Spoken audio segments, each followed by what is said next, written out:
Muggy again tomorrow, pretty muggy Wednesday. And then look at that sharp change to much more comfortable air and also quite a bit cooler air from Thursday on. All right, I was following a couple of showers and thunderstorms coming out of eastern New York State. Poof.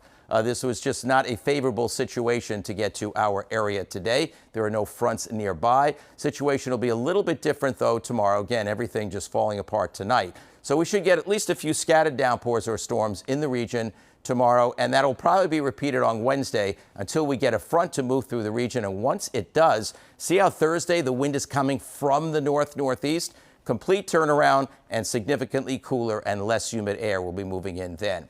But until then, warm, humid, a spot thunderstorm, and then the cooler air will come in and overspread the region. So very humid, warm tonight. I mean, this is really warm. Boston's low temperature tonight, about 74.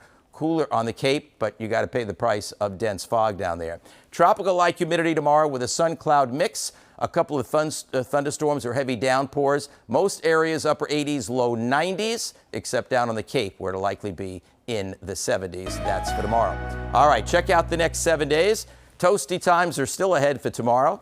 And even Wednesday, some areas may nick the 90-degree mark, but then a much different story starting from Thursday on. Now, there could be a period or two of damp weather somewhere in there as it turns much cooler. Right now, I'd tentatively say maybe later Friday into early Saturday.